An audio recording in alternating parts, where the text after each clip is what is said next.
Welcome back to the channel. I'm a day late uploading. Please don't hold that against me. I'm recording this intro on a Sunday morning. I hope to have this uploaded sometime Sunday afternoon. I went out Friday with Ron Durant and we traveled around. He picked me up in Harriman, Tennessee, and we drove up to the historic section of Clinton and then up a little farther north, let me get the English teacher in me right, a little farther north to Rocky Top, Tennessee. A lot of history in Rocky Top. I highly recommend it. And there is a fantastic barbecue place there called Grumpa Bear. You'll see that later when I do the video of the pictures that we did. And then we drove back down to Harriman for a little while. So we had a lot of time in the car together, and Ron just hooked up his GoPro or his Action 4 or whatever the heck he uses in his car. Turned on the ultra wide lens so that my nose looks like it's about this long because I'm sitting on the edge of the screen. And we just had random conversations about stuff. And some of the conversations revolved around our own YouTube channels, our photography channels, and photography channels in general. And today I just want to kind of play you a little bit of that discussion. Let me know in the comments if you think we're way out in left field or if there's something else you think of that might be appropriate. Put it in the comments for me. And then next weekend, we'll upload all of the pictures that we took and a little bit from the video from the day. Again, thanks for watching. Here you go. So anyways, Tim and I were having breakfast this morning, and we were discussing our photography channels, and him and I feel the same way. Our photography channels are really just not really doing a whole lot. They're not really producing a whole lot, and we were trying to discuss some reasons why that was happening, and Tim came up with some pretty interesting comments about that, and you was talking about how you subscribe to all these different YouTube channels, and they become boring to you. Okay. Yeah, I mean, I have a ton of subscriptions that I follow, not just photography channels, but I probably had 30 photography channels that I was subscribed to, and they all just sort of started doing the same thing and saying the same things. And when I first started watching them, I was watching them to learn how to better myself as a photographer. And then it just sort of morphed into, let me show you the latest gadget, or, I'm going camping and, and whatever. But it just, overall, I think the whole photography genre it feels like it may have run its course, at least for me, in some respects. They've lost their luster, and so. You know what I notice sometimes when, let's say there's a new piece of gear that everybody in the world's been waiting for. It could be a new drone, it could be a new camera, it could be anything. All the popular channels, they will produce a video that almost hits on the same day, trying to garner as much traction from that video because of a new camera release or something. And you watch one, you watch them all. Like, I'll give you an example. This week, I've been studying about zone focusing and hyperfocal distances to use in street photography.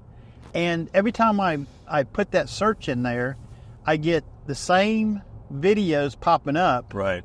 And they're talking about the same thing, just in a different way, okay? But when you really get down to it, it's almost like they're repeating themselves. So you take some of the popular guys, that are on YouTube, the big channels, they do a lot of that. And then there's another issue about some of those photography channels. Who do you trust?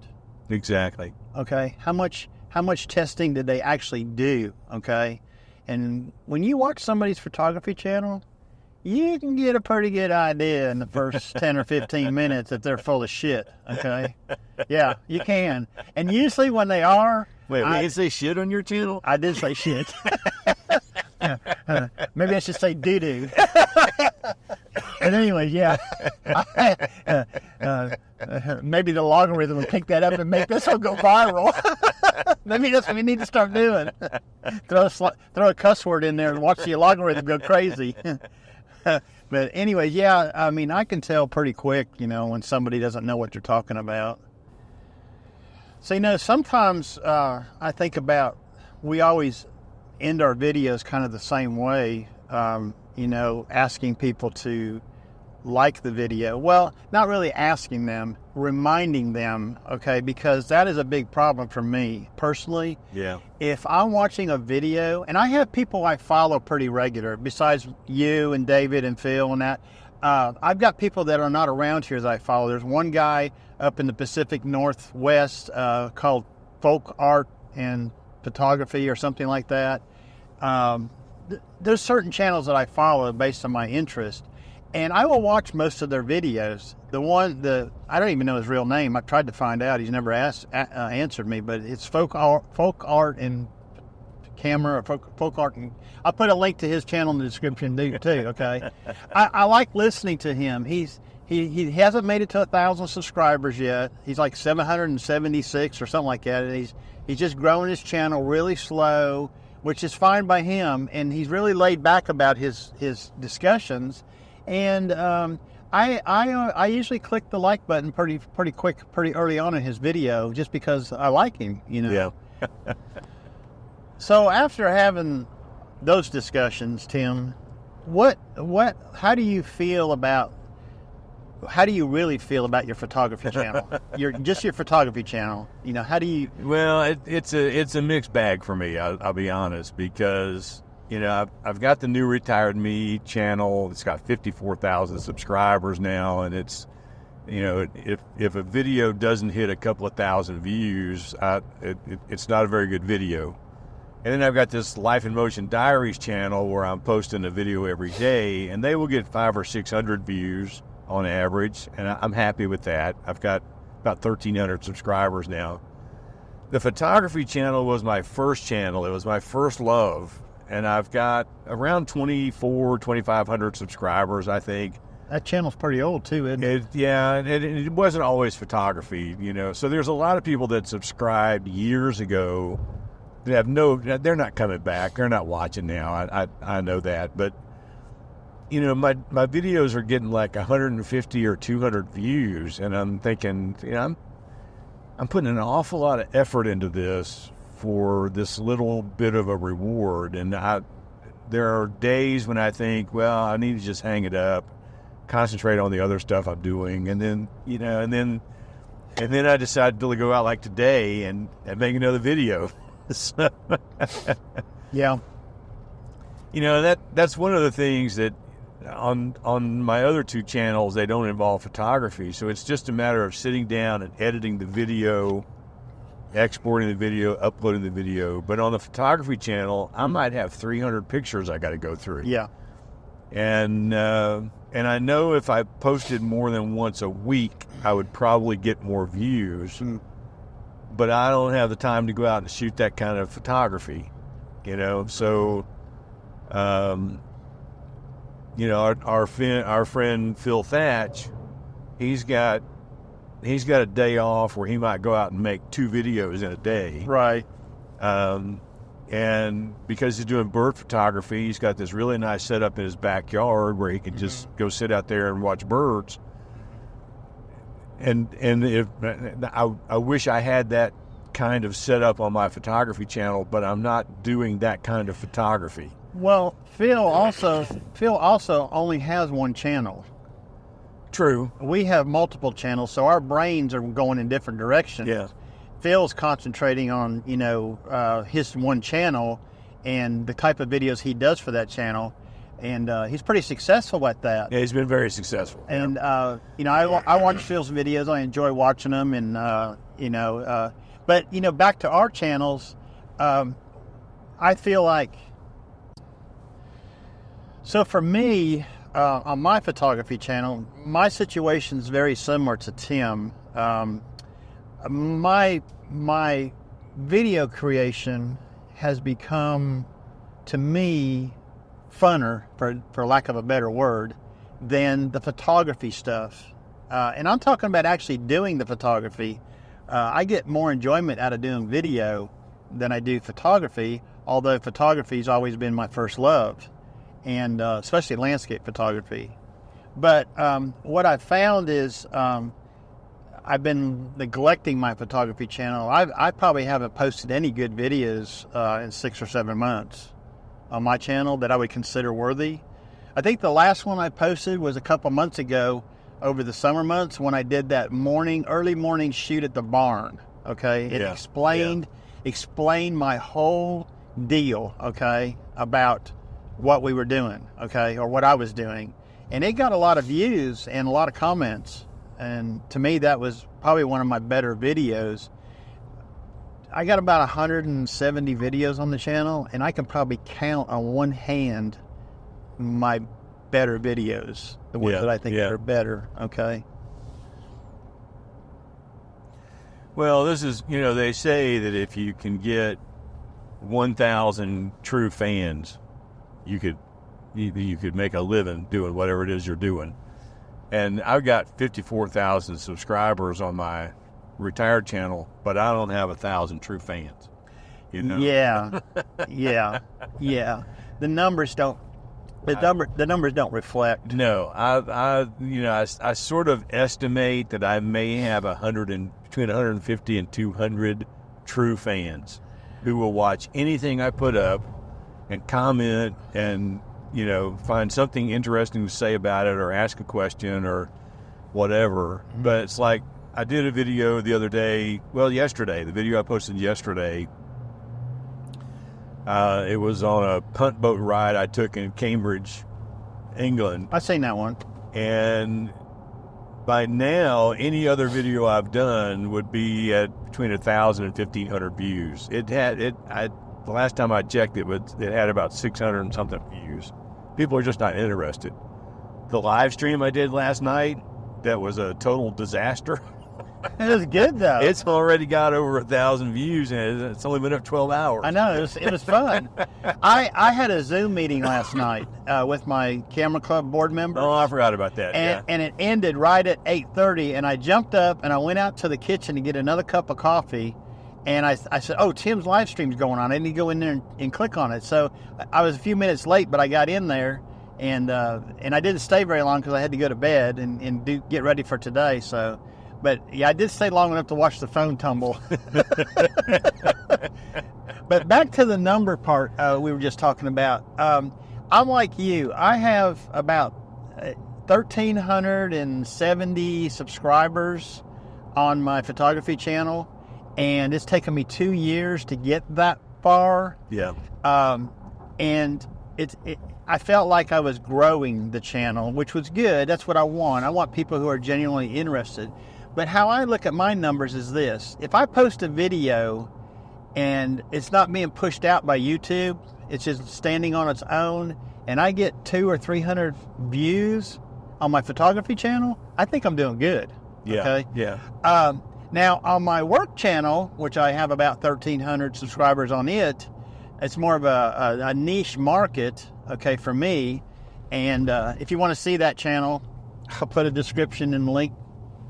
I'll put a link to the channel in the description below, along with the other links I'm putting in there. But that channel is more niche-oriented, and I think the numbers reflect that. Now, I want to give you a confusing thing just a second here. Okay. But the numbers I have on that channel, which is the same number of subscribers as my photography channel, more or less, but I average anywhere from 600 to 1,000 views on every video I put out. Yeah. And every once in a while I get a video that really goes viral, okay, and gets 2,000 or 3,000 views. Now, the market for my videos on the work channel, I have a couple of Facebook pages that have a concentration of people. One of the Facebook pages for these off-road riders is got 50,000 members. I mean, maybe the reason why I get a lack of interest in my videos on the photography channel is because I'm too detailed oriented when I'm out there talking about shutter speed and aperture and ISO and where did I focus, and all the problems I might be having setting my camera up. Well, people don't care about that stuff, I don't know what they care about, but they don't care about that. Okay, that's for sure. Well, and I probably don't. I don't say enough about what I'm doing. I mean, sometimes I will. Sometimes I don't even talk about what lens I've got on my camera. But in a situation like where you're at, because you take amazing waterfall pictures, and I can only hope to ever get that good. But maybe if you decided that today I'm going to talk about one thing, I'm going to talk about a circular polarizer. Not going to talk about any other setting, just that. What does that do to the water? Or here's the difference between a half a second and 3 seconds and 6 seconds. Yeah. And only talk about shutter speed. That might help. But I'm like you. If I talk, when I sit down to do what they call a talking head video, if I don't have a clearly articulated plan of where I'm going, I will chase rabbits all day long. And it just makes it harder to edit because there's so much you got to edit out. Yeah. Yeah, there is. And so I've really been trying to focus on get it narrowed down, say what I need to say, and I might still add an anecdotal story or something, and I can decide later if I'm going to keep it or not. But it really, and for me, it's not only about trying to make it more interesting for the viewers, but easier on myself, because it's just easier to edit. Yeah. If I have that clearly defined plan of what I'm going to do. Yeah.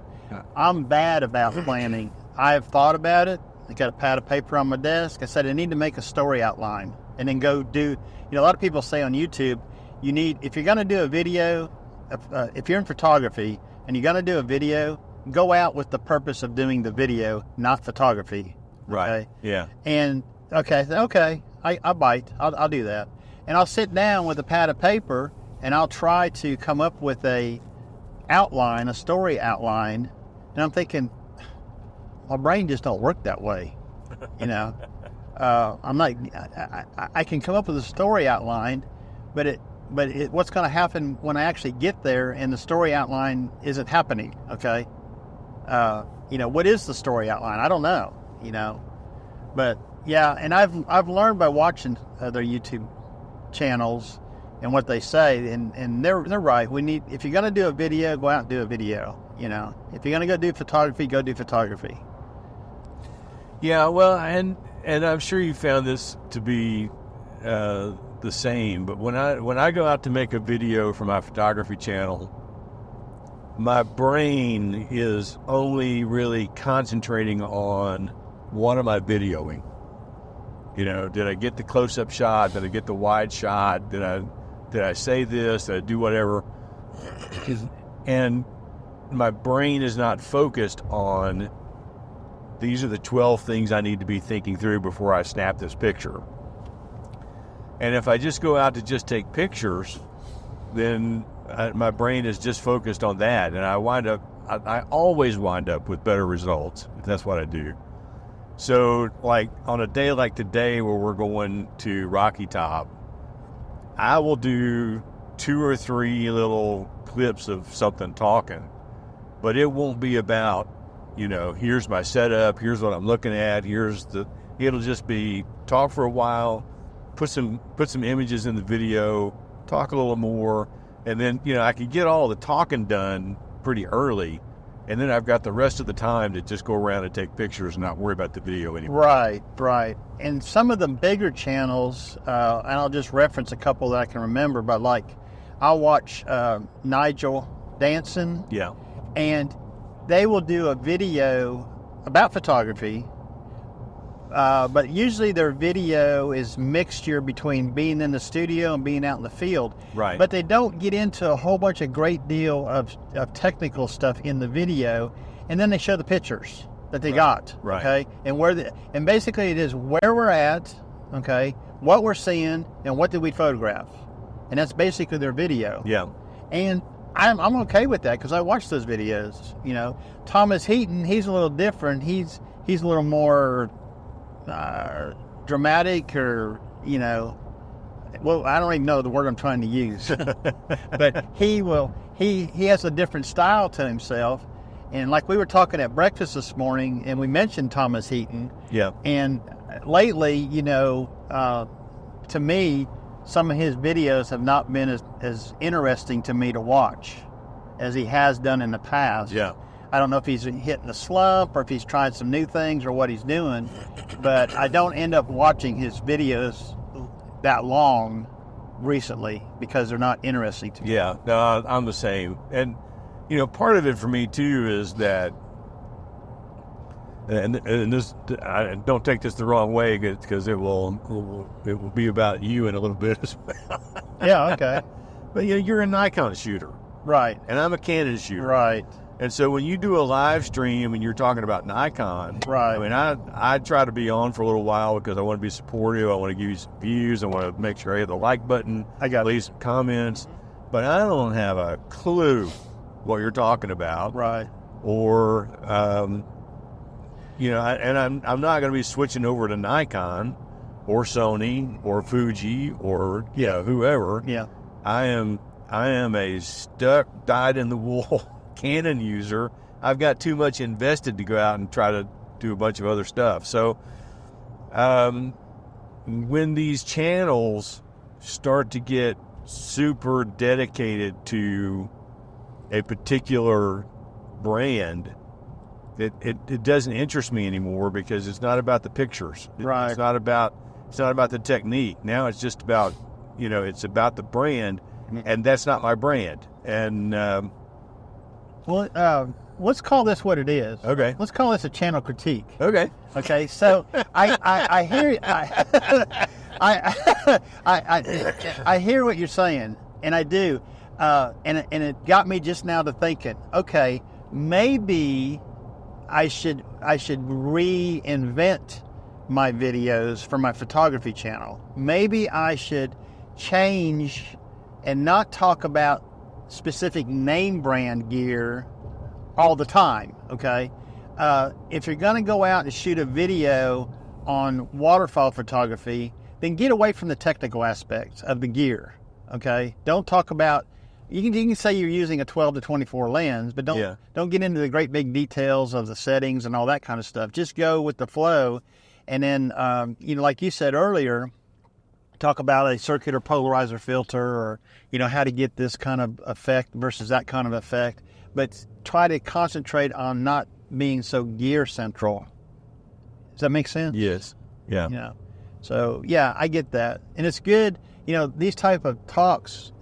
Well, Tim and I don't get to talk like this very often, but when we do get together, we do have some deep conversations, don't we? We do. I remember the memorable one to me is the deep conversation we had was leaving Benton Falls. We had met in Cleveland, Tennessee, and Tim drove to the top of the mountain, so I rode with Tim. And when we were leaving, I had some questions about Tim's videos, about the videos he was producing for one of his channels. And we got to talking about doing silent videos, about not doing any talking at all. Yeah. And I noticed that you branched out in that just a little bit. I have, And to me, I like watching those videos as long as they're short. I don't know if I can watch a 30-minute video where there's no talking at all. But a 5 to 8, 10-minute video of you doing something, and we're watching you and trying to figure out what you are doing. Or where you're going or whatever. Yeah. To me, those are interesting videos. But yeah, that's some of the deep conversations we've had in the past. Well, and that's I on my Life in Motion Diaries channel, where I've done a lot of those videos now of not talking. There's always interesting critiques from the viewers, because on that channel I encourage people to leave me comments about what they liked, what they didn't like, asking questions about the technique. And I'll get I will get on the same video, it'll be, I really wish you'd put some music over that. That would have been really cool. And I'm so glad you didn't put any music over it. Because, Yeah. You know, so I'm learning that it, you know, sort of balancing that. If I've got a video where I don't have a lot of wind noise, Yeah. you know, because I'm videoing outside, and I'm picking up like footsteps and traffic and whatever, I will just try to do that. But if I've got a lot of wind noise, or if I've got a lot of footage that just doesn't have any interesting audio behind it, then I'll strip the audio out or put it down really low and try to find some music to put over it. But then when you do the music, you've got people that are like, that was totally the wrong music Sure. for this video, and then somebody else will be like, I love that music, that was perfect. Yeah, I'm a little indifferent about music and videos. I was watching a channel last week, a new person I've not watched before, and what he was talking about was interesting to me, but what was bad about the video was the music was too loud and it was distracting me from his talking. Yeah. And I actually left him a comment to that fact. I complimented him at first, you know, told him how much I enjoyed the video, but he might consider reducing the volume of his music.